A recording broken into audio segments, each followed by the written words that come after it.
آپ کو پتہ ہے پیچھے منافقین کا زیادہ تر تذکرہ چلتا رہا ہے، اور پھر اللہ نے مخلص صحابہ کا تذکرہ کیا تھا کہ جو مہاجر ہیں، انصار ہیں، جو پہلے ایمان لے کر آئے، سب سے اللہ راضی ہوا۔ اب چونکہ تبوک میں بہت سخت جہاد تھا، تو اب اللہ خاص طور پر مجاہدین کی فضیلت اس رکوع میں بیان کرتے ہیں، اور یہ بیان کرتے ہیں کہ مجاہدین کی جو فضیلت ہے کہ وہ اللہ کی راہ میں لڑتے ہیں، تو یہ فضیلت صرف اس امت کے لیے نہیں ہے، تورات میں، انجیل میں بھی اللہ نے مجاہدین سے بڑے بڑے وعدے کیے ہیں۔ تو اس سے مجاہدین کی ویلیو اور بڑھ جاتی ہے کہ اللہ کو اپنی راہ میں لڑنے والے ہمیشہ سے ہر دور میں پسند رہے ہیں، اور ہر دور میں اللہ کی راہ میں لڑنے والے لوگ موجود رہے ہیں، اور ان سے اللہ نے بڑے بڑے وعدے کیے ہیں، اور جو وعدہ اللہ نے تورات میں کیا تھا وہی انجیل میں بھی ریپیٹ کیا۔ اب ان آیتوں میں وہی وعدہ اللہ قرآن میں بھی اسی انداز سے ریپیٹ کر رہا ہے۔ عام مومنین کے لیے تو اللہ نے جنت کی خوشخبری سنائی ہے کہ جو نماز پڑھتے ہیں جنت میں جائیں گے، اور جو روزہ رکھتے ہیں جنت میں جائیں گے، ساری خوشخبریاں قرآن میں۔ مجاہدین سے جو اللہ نے جنت کا وعدہ کیا اس کا انداز بالکل الگ ہے۔ اس کا انداز کیا ہے؟ قرآن کہہ رہا ہے اللہ نے مومنین کی جان اور مال کو جنت کے بدلے میں خرید لیا ہے۔ یعنی یہ بڑا ہی ایک خوبصورت انداز ہے کہ گویا اللہ مجاہدین سے کہہ رہے ہیں کہ میری تو تم سے بارگیننگ ہوئی ہے، کیونکہ دیکھیں جو نمازی ہے نا، وہ اپنے آپ کو اللہ کے لیے بیچتا نہیں ہے، بلکہ وہ آئے گا ایک مخصوص ٹائم پہ نماز پڑھے گا، اس کے بعد اپنے بیوی بچوں میں مشغول ہو جائے گا، گھر چلا جائے گا، اس میں اس کی جان کا خطرہ نہیں ہے۔ جو حج کرنے والا ہے اس میں جان کا خطرہ نہیں ہے، وہ جائے گا زندگی میں ایک بار حج کرے گا، مشقتیں اٹھائے گا، غالب یہی ہے کہ سلامتی کے ساتھ واپس لوٹ آئے گا، اپنے جتنے جسم کے اعضاء لے کر گیا تھا سارے کے سارے واپس اسی طرح، 2 ہاتھ 2 پاؤں آنکھیں، سب وہی سب کچھ ہوگا اس کے ساتھ۔ اسی طرح جو روزہ رکھتا ہے وہ بھی ایک ٹائم تک ایک عبادت کرتا ہے، اس کے بعد وہ آزاد ہو جاتا ہے، اس روزے سے ثواب مل جاتا ہے اس کو روزے کا، نہ اس کی جان جاتی ہے اس میں، نہ کوئی بہت زیادہ مال جاتا ہے۔ زکوٰۃ میں بھی ایک مخصوص قسم کا مال اللہ کی راہ میں دیا جاتا ہے۔ لیکن مجاہد کیا کرتا ہے؟ وہ اپنی جان ہتھیلی پر رکھ کر لڑتا ہے۔ اس میں اس کا بھی خطرہ ہے پوری جان چلی جائے، اس کا بھی خطرہ ہے ہاتھ پاؤں سے معذور ہو جائے۔ ایسے لوگ بھی ہیں جن کے گولی یہاں آ کے لگی اور دونوں آنکھیں نکل کے باہر آ گئیں، ساری زندگی کے لیے نابینا ہو گئے۔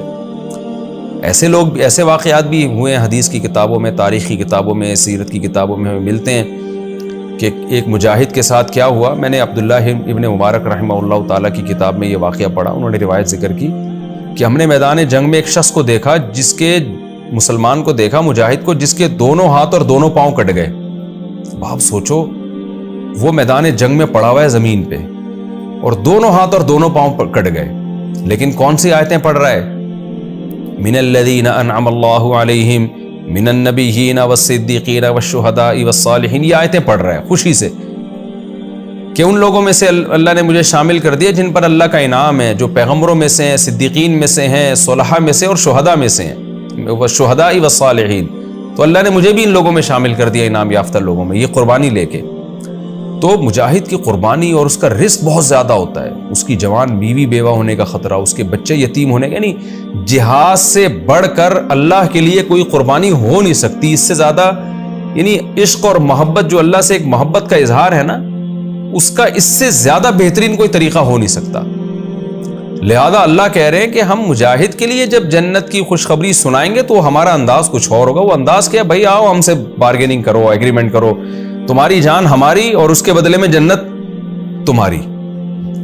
تو اس لیے یہ ایک الگ انداز ہے کہ بھائی اب تم اپنی جان کے مالک تھوڑی ہو، تم تو ہمیں دے چکے اپنی جان۔ تو مجاہد کی فضیلت ہے کہ روزے دار اپنی جان اللہ کے حوالے نہیں کرتا، نمازی نہیں کرتا، مبلغ نہیں کرتا، لیکن مجاہد اپنی جان اللہ کے حوالے کر دیتا ہے۔ تو اللہ نے اس انداز سے قرآن میں اس آیتوں کو دہرایا اور بتایا کہ ہم نے اسی انداز سے تورات اور انجیل میں بھی وعدہ کیا ہے، تو کیا قرآن کو ہم اس وعدے سے کیسے چھوڑ سکتے تھے، خالی کر سکتے تھے؟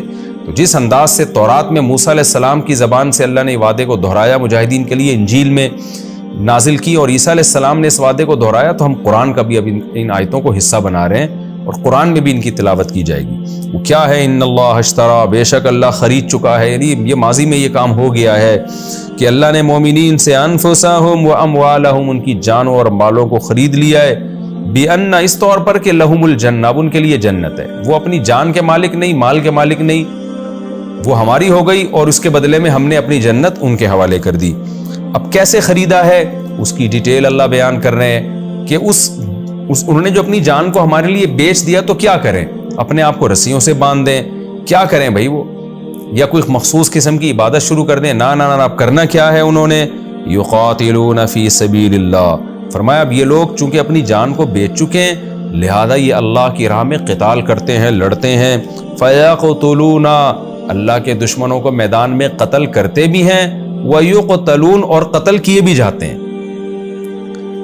یعنی یہاں بھی اللہ نے قتل کرنے کا تذکرہ پہلے کیا ہے، یہ بتانے کے لیے کہ اصل ہدف تو ان کا یہ ہوتا ہے دشمن کو نقصان پہنچانا، لیکن ظاہر ہے دشمن کو نقصان پہنچانا اس وقت تک ممکن نہیں ہے جب تک اپنی جان کا رسک نہ لیں، تو نتیجے میں خود بھی قتل ہوتے ہیں۔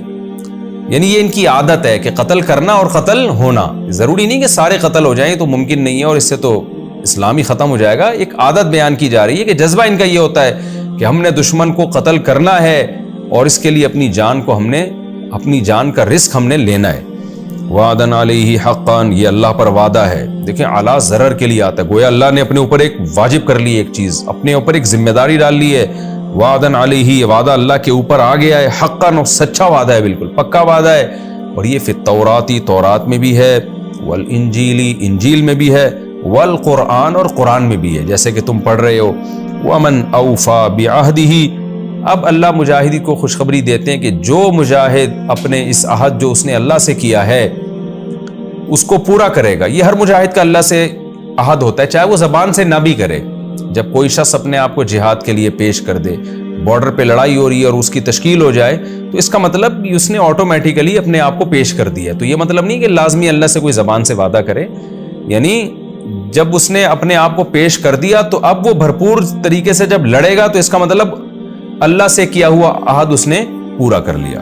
تو اللہ فرماتے ہیں ومن اوفا بعہدہ من اللہ، اللہ سے جو کیا ہوا عہد ہے جو اس کو پورا کرے گا، یعنی جو مجاہد میدان جنگ میں لڑے گا بہادری سے، پیٹھ نہیں دکھائے گا، اور جب بھی لڑائی کا موقع ہو، امیر کا حکم ہو جانے کا، پیچھے نہیں بھاگے گا، سستی اور کاہلی کا مظاہرہ نہیں کرے گا، تو اللہ فرماتے ہیں فاستبشروا، اے مجاہدو تمہیں خوشخبری ہو۔ دیکھیں اللہ پہلے غائب کے صیغے سے ذکر کر رہا ہے، تھرڈ پرسن سنگولر کہتے ہیں نا، ہی شی دے وغیرہ۔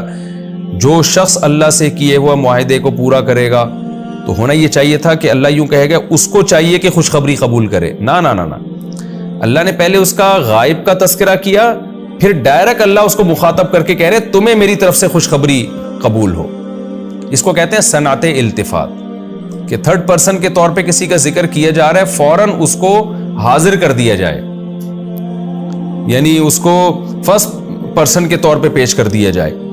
تو یہ بھی ایک بلاغت ہے، گویا اللہ کہتے ہیں یہ غائب کی بات چھوڑو، اللہ اس کو گویا سامنے لا کے کہہ رہے ہیں کہ میں تمہیں خوشخبری دیتا ہوں۔ تو اللہ کیا کہتے ہیں ومن اوفا بعہدہ من اللہ، جو اللہ سے کیے ہوئے اس عہد کو پورا کرے گا، فاستبشروا، تو ایسے لوگوں کو میں سامنے لا کے کہتا ہوں فاستبشروا ببیعکم الذی بایعتم بہ، بایع یبایع مبایعۃ کا معنی معاہدہ کرنا نا، تو جو جس چیز کے ذریعے تم نے معاہدہ کیا ہے وہ چیز کیا، اپنی جان اور مال کو تم دو گے جنت کے بدلے میں، تو اس چیز کے ذریعے جو تم نے معاہدہ کیا ہے اس ایگریمنٹ پہ میری طرف سے خوشخبری قبول کرو، یعنی جنت کی خوشخبری قبول کرو، پکی ڈھکی اللہ نے تمہارے لیے جنت رکھی ہے۔ وذالک هو الفوز العظیم، اور یہ بہت بڑی کامیابی ہے۔ ظاہر ہے جنت سے بڑی کیا کامیابی ہو سکتی ہے۔ پھر آگے اللہ ان مجاہدین کی صفات بیان کرتے ہیں کہ یہ مجاہدین اللہ کی راہ میں لڑتے ہیں، لیکن ان میں اور بھی بہت ساری صفات ہیں جن صفات نے ان کو اس قابل بنایا کہ اللہ کی راہ میں لڑیں۔ وہ صفات کیا ہیں؟ التائبون، یہ توبہ کرتے ہیں، ان سے اگر کبھی کوئی گناہ ہو جائے تو فوراً توبہ کرتے ہیں۔ العابدون، عبادت کرتے ہیں، نماز روزے کے پابند اور جو بھی اسلام میں عبادتیں ہیں۔ الحامدون، اللہ کی حمد و ثنا کرتے ہیں، اللہ کا ذکر کثرت سے کرتے ہیں، اللہ کی تعریف کرتے ہیں۔ السائحون، روزے رکھتے ہیں۔ الراکعون، الساجدون، رکوع اور سجدہ کرتے ہیں، یعنی نماز پڑھتے ہیں۔ الآمرون بالمعروف، نیکی کا حکم دیتے ہیں، کیونکہ یہ جہاد کر رہے ہیں دنیا سے برائی مٹانے کے لیے، تو ان میں جذبہ ہے، لہذا جہاں بھی نیکی کا موقع ملتا ہے تو نیکی کا حکم کرتے ہیں۔ والناہون عن المنکر، اور برائی سے روکتے ہیں، کیونکہ اللہ کی راہ میں لڑ اس لیے رہے ہیں تاکہ دنیا سے شر کا خاتمہ ہو اور خیر غالب ہو، تو اس کے علاوہ بھی جہاں ان کو خیر پھیلانے کا موقع ملتا ہے پھیلاتے ہیں، اور شر سے روکنے کا موقع ملتا ہے روکتے ہیں۔ والحافظون لحدود اللہ، اور اللہ کی حدود کی حفاظت کرتے ہیں، یعنی اللہ کی جو ایک باؤنڈری ہے شریعت کی، اس شرعی حدود کے اندر رہتے ہیں یہ۔ تو یہ خوب سمجھ لیں، اس کا یہ مطلب ہرگز نہیں ہے کہ جس مجاہد میں یہ اوصاف نہیں ہوں گے اس کا جہاد قبول نہیں ہے، یا جہاد پہ جو خوشخبریاں ہیں وہ اس کو نہیں ملیں گی، یہ جنت نہیں ملے گی، یہ ہرگز مقصد نہیں ہے۔ کیونکہ بہت ساری احادیث میں، قرآن کی آیتوں میں مجاہدین کے لیے علی الاطلاق خوشخبریاں ہیں۔ حدیث میں آتا ہے رسول اللہ صلی اللہ علیہ وسلم نے فرمایا جب کوئی مجاہد اللہ کی راہ میں شہید ہوتا ہے تو خون کا قطرہ گرنے سے پہلے اس کے سارے گناہ اللہ معاف کر دیتے ہیں۔ تو اس کا مطلب وہ گناہ گار ہوتا ہے تو معاف ہوتے ہیں نا اس کے گناہ۔ تو اس لیے علماء کا اجماع اس آیت کی تفسیر میں مفسرین نے بھی لکھا ہے کہ مجاہد اگر گناہ گار بھی ہوتا ہے تو جہاد سے اس کے گناہ بھی معاف ہوتے ہیں، اور وہ پورا اجر اس کو جہاد کا ملتا ہے جو اللہ نے مجاہدین کے لیے لکھا ہے۔ تو پھر سوال پیدا ہوتا ہے اللہ پھر مجاہدین کی اوصاف کیوں بیان کر رہا ہے؟ تو اس کا وہی جواب ہے جو تفسیر کے لیکچر کے شروع میں بتا چکا ہوں، جو مختلف لیکچر میں دیتا رہا ہوں نا تفسیر کے، اس کے شروع میں قرآن کا مزاج بتاتا ہوں کہ قرآن کا مزاج یہ ہے کہ جب قرآن اچھے لوگوں کا تذکرہ کرتا ہے تو اچھے لوگوں میں جو سب سے اچھے ہوتے ہیں ان کا تذکرہ کرتا ہے، یہ عادت ہے قرآن کی۔ تو جب اللہ مجاہدین کا تذکرہ کر رہا ہے تو اعلیٰ کوالٹی کے مجاہدین کا تذکرہ کر رہا ہے، یہ بتانے کے لیے کہ اصل تو مجاہدین کے اوصاف یہ ہوتے ہیں کہ وہ تو توبہ بھی کرتے ہیں، نماز روزے کے پابند بھی ہوتے ہیں، روزے بھی رکھتے ہیں اور گناہوں سے روکتے بھی ہیں۔ تو یہ قرآن کی عادت ہے۔ جنتیوں کا جب تذکرہ کرے گا تو وہ جنت میں جو سب سے اعلیٰ درجے کے لوگ ہیں ان کا تذکرہ کرے گا۔ اس کا مطلب یہ نہیں ہوتا کہ اس سے کم درجے کے لوگوں کا عمل قبول نہیں ہے، یہ ہرگز قرآن کا مقصد نہیں ہوتا، اور یہ بات وہ لوگ سمجھتے ہیں جو قرآن کے مزاج سے واقف ہیں۔ تو اس سے بہرحال یہ بات ثابت ہوتی ہے کہ مجاہد کو جو اللہ کے راہ میں لڑتے ہیں ان کو اپنے اندر یہ صفات پیدا کرنی چاہیے، اس سے ان کو اللہ کے راہ میں لڑنے کے لیے اور موٹیویشن ملے گی۔ تو قرآن کہہ رہا ہے وَبَشِّرِ الْمُؤْمِنِينَ، اور اے نبی آپ مومنین کو خوشخبری سنا دیجئے۔